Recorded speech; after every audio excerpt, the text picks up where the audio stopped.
Contou-se a história de como Aegon, auxiliado pelas duas irmãs e esposas, tomaram Westeros dos antigos reis. O tempo da peleja, contudo, estava longe do fim. Alguma insurgência e um problema mal resolvido assombrariam o início do Reinado do Dragão. Lembra-se que foi mencionado brevemente alguns espertos que aproveitaram a ameaça Targaryen e a atenção demandada a esse problema para realizarem seus propósitos? Se não, tem card aqui que vai ao exato minuto do vídeo anterior. São exatamente esses os problemas do início do reinado de Aegon, a começar por Marla Sunderland. Adentada, essa baía entre o Vale e o Grande Norte, na porção oriental do reinado unificado de Westeros, foi tomada do domínio dos Arryn. Bateram o pé e decidiram que agora aquela terra seria de sua senhora, e nada os faria mudar de ideia. Vhagar e Visenya surgem no céu, acompanhando a frota Targaryen composta por tripulantes, sobretudo, dos Starks e navios de bravos. Os enviados do rei partiam em direção às Três Irmãs, onde as famílias que reivindicaram o território se estabeleciam. E aí, olha só, não é que o povo mudou de ideia? À semelhança de Argyle Durrandon, entregaram sua senhora. Marla Sunderland foi capturada. Mais tarde teria a língua arrancada e serviria junto com as Irmãs Silenciosas. O irmão de Marla, Steffon Sunderland, sucedeu-a no comando e, para demonstrar boa fé, entregou 2 filhos para serem criados pelos novos aliados. Um aos Manderly, outro aos Arryn.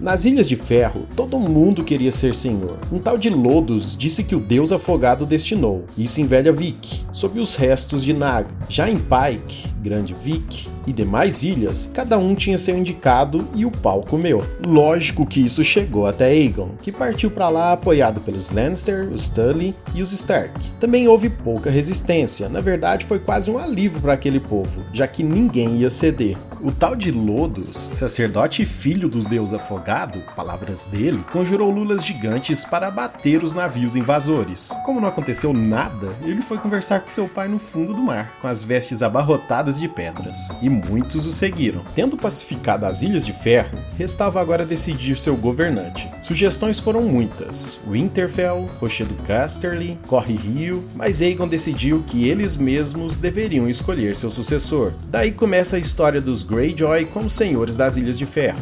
Já Harrenhal, ou o que sobrou daquele lugar, ficou sob o comando de Sir Quentyn Corrêres, desde que ele se submetesse aos Tully. Viúvo que era, apesar de alguns filhos, selou a aliança da maneira mais clássica, casando-se com uma das filhas do Lord Tully.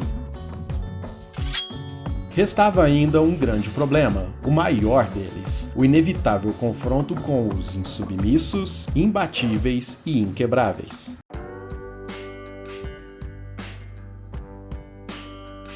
Essa situação de um povo que não se curvou não desceu bem aos Três Irmãos. A explícita insubmissão de Dorne fez com que, inicialmente, uma comitiva do rei fosse enviada para tratativas de paz e rendição. Foram tentativas infrutíferas. Pode-se dizer que o marco do início da Guerra de Dorne se deu quando Rhaenys e Meraxes desceram sobre a cidade de Vila Tabueira, colada ao castelo de Limoeiro, e ateou fogo na cidade, entulhando o sangue verde. Do outro lado do reino, Horis Baratheon partiu de Ponta Tempestade com 1000 cavaleiros, atravessando as Montanhas Vermelhas pelo caminho do Espinhaço, para iniciar a tomada do reino pelo norte. Pelo Passo do Príncipe vinham os exércitos do ocidente, dos Lannister, das Ilhas de Ferro, dos Tyrell e seus respectivos vassalos. Eram pelo menos 2000 cavaleiros montados descendo a Dorne, um exército poderoso o suficiente para fazer frente a qualquer resistência dornesa sem esforço. Some-se a isso que o próprio Aegon acompanhava a investida.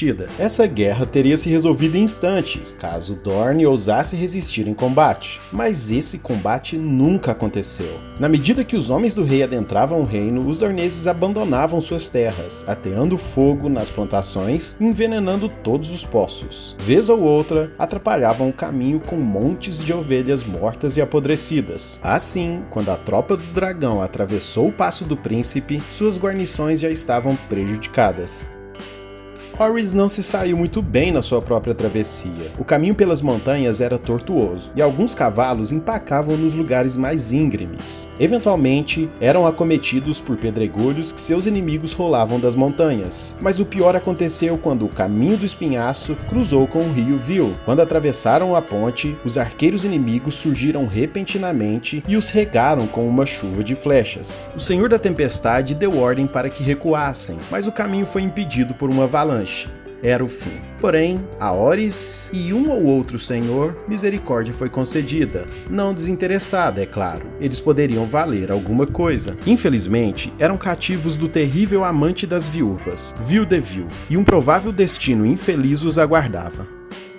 Quando Aegon adentra as areias de Dorne, divide suas tropas. Parte delas, lideradas pelo Lord Tyrell, avançou para o sul, rumo à Toca do Inferno. Aegon iria para o leste, para enfrentar senhores relevantes, a caminho de Lança Solar. O sol de Dorne castigava, o que não é surpresa alguma, mas o inverno estava próximo, e era de se esperar algo pouco mais ameno. A sede levou parte dos soldados e quase todos os cavalos a se aventurarem nas águas de oásis e poços. É claro, morreram envenenados. Um quarto dos homens e quase todos os cavalos foram perdidos no caminho. Quando finalmente chegaram à Toca do Inferno, descobriram-na abandonada.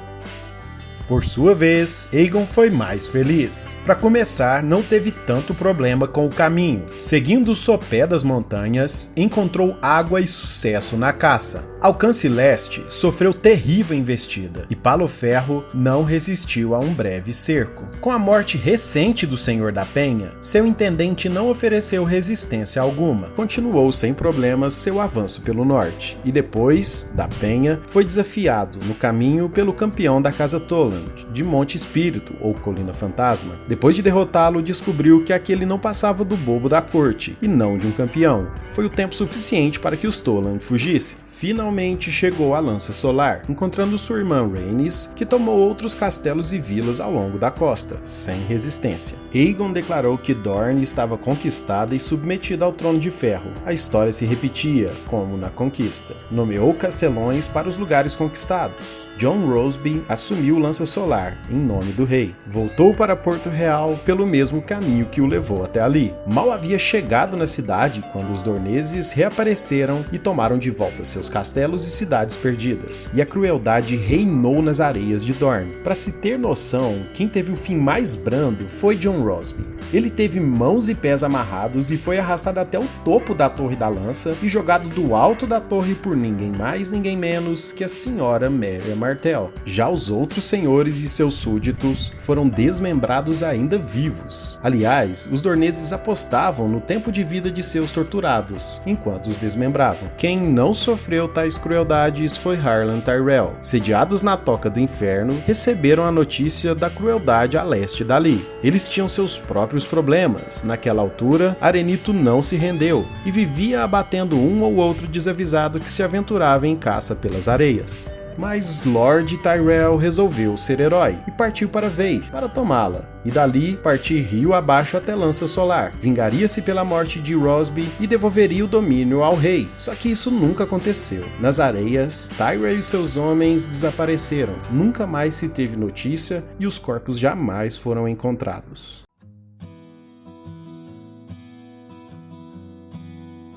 Aegon jamais aceitaria essa derrota. Os anos que se seguiram foram marcados por violência e muito sangue, mas os conflitos diretos foram dando lugar a atrocidades, incursões e retaliações, entremeadas por curtas tréguas e muitos assassinatos. O 7º ano do reinado destacou-se por 2 importantes acontecimentos. Nascia Aenys I Targaryen, filho de Aegon e Rhaenys. Orys e alguns senhores que o acompanhavam também foram devolvidos a Porto Real, em troca do seu peso em ouro. Mas nem tudo são flores. Vil de Vil decepou-lhes a mão da espada antes de devolvê-los. Essa coisa de mão está muito conectada com a vida de Orys. Ele é a mão do rei, foi-lhe recusada a mão de Argyll, e as mãos dos emissários de Aegon foram devolvidas após a recusa. Ele acabou tomando a mão da Senhora da Tempestade, e agora sua própria mão de combate foi-lhe tomada. Porém, o que não tira a mão de ninguém é dar like e se inscrever. Graças a vocês, o último vídeo foi um sucesso que eu não esperava, mas foram poucos os que deram like e menos ainda os que se inscreveram. Se gosta do conteúdo, é sua forma de me apoiar, para que eu não desista nunca desses vídeos. Assim você vai ter cada vez mais conteúdo para aproveitar. Então, por favor, não se esqueça de me ajudar. A fúria tomou conta de Aegon, que partiu para as Montanhas Vermelhas e reduziu muitas de suas fortalezas a cinzas. Os viu escaparam em túneis e cavernas abaixo das montanhas. No ano seguinte, Dorne retalhou. Atravessando o Mar de Dorne, saquearam as vilas do Cabo da Fúria e incendiaram a Mata da Chuva. Fogo por fogo! Teria dito Merya Martell. Que afronta, que atrevimento! Quem ousaria resistir ao dragão? Lança Solar, Limoeiros, Penha e Colina Fantasma conheceram a fúria de Visenya sobre Vhagar. No 9º ano, voltaria, acompanhada de Aegon e Balerion sobre Arenito, Vafe e Toca do Inferno. No outro ano, Dorne respondeu.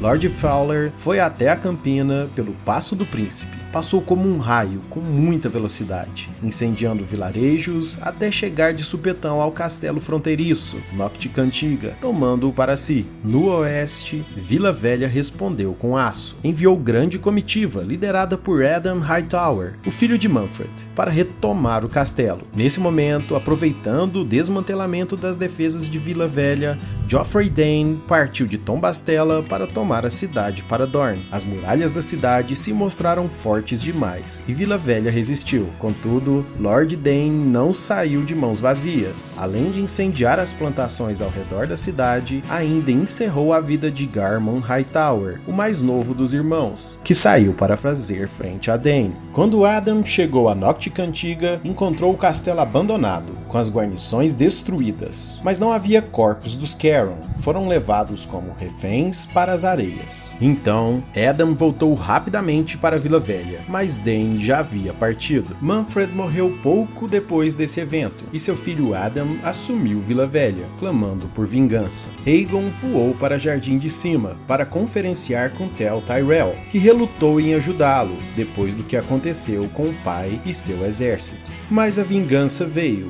Fowler pagaria. Alcance Leste sofreria a fúria do dragão, que prometeu fazer do castelo um segundo Harrenhal. Enquanto isso, foi Tom Bastella que ardeu sobre as chamas de Vhagar.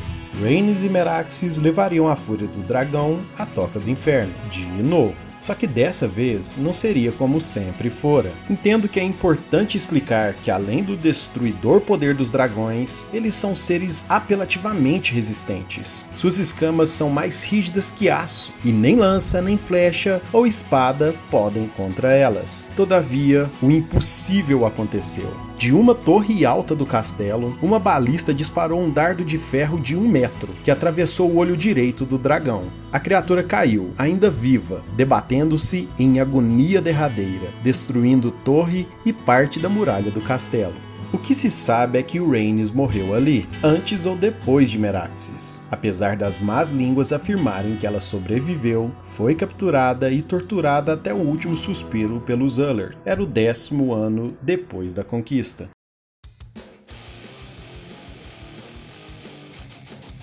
Durante os próximos 2 anos, Dorne ardeu sob as chamas de Balerion e Vhagar, que repetiam a visita aos castelos. Tamanho era o calor das chamas de Balerion que algumas porções de areia tornaram-se vidro ao redor da Toca do Inferno. Os senhores de Dorne, como sempre, fugiram e se esconderam, mas dessa vez isso não bastou. Uma recompensa generosa foi oferecida a quem trouxesse a cabeça deles, e muitos foram assassinados, ainda que a recompensa não tenha sido reclamada, pois os algozes raras às vezes sobreviviam.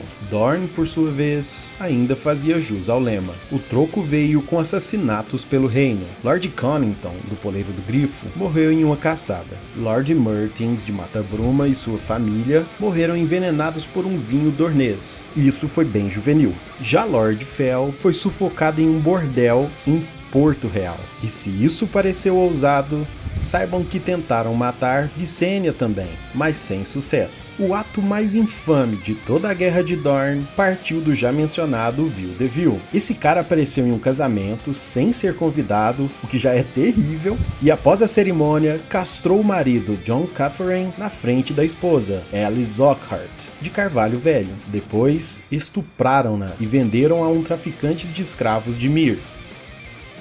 Dorne já era um deserto fumegante, assolado por fome e pestilências, mas permaneciam insubmissos, imbatíveis e inquebráveis. Merya Martell jamais se renderia. Conforme confessou um cavaleiro dornês capturado, ela preferiria ver seu povo morrer a submetê-la à escravidão Targaryen. E assim, ela se manteve até o fim da vida. No ano 13 depois da conquista, Merya Martell morreu deitada em sua cama, dando lugar para o seu filho Nymor. Enquanto viveu, fez valer o lema da casa e a promessa que fez a Rhaenys no primeiro encontro, durante a conquista. Já com Nymor foi diferente. Não queria viver mais naquelas condições e enviou uma comitiva de paz, liderada pela própria filha Daeria, rumo a Porto Real, com ela o crânio de Meraxes. O pedido de acordo de paz foi recebido com hostilidade e desconfiança, não por parte de Aegon. Visenya insistia que não haveria paz sem submissão. Orys queria vingança e sugeriu devolver a princesa sem uma das mãos.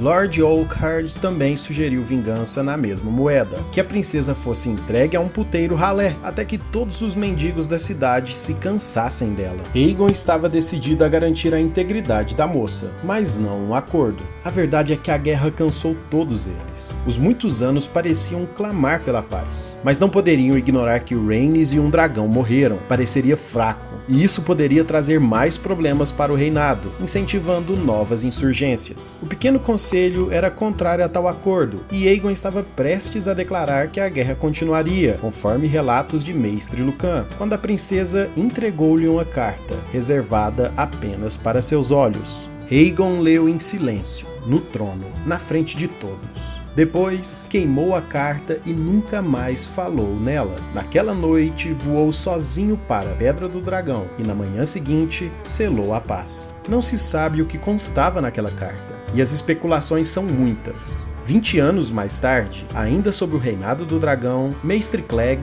visitou Dorne e constatou um povo fraco e abatido. Não havia razão para aquela paz. Não haveria resistência suficiente. O que se suspeita, alegou o Maestre, é que havia uma ameaça a Aenys, que na época tinha 6 anos de idade. Certo é que Merya fez o que nenhum outro rei conseguiu. Resistiu ao dragão. Mas a maneira que ela conseguiu, e à custa de ter deixado seu povo miserável, pegou muito mal. A expressão coragem dornesa passou a ser sinônimo de covardia. Já aqueles ofendidos, contrários à paz, precisaram conter seu ímpeto vingativo. E a paz do dragão perdurou ainda por muito tempo, pois essa foi a última guerra de Aegon I Targaryen, que governou sereno por mais 24 anos, até o 37º ano depois da conquista.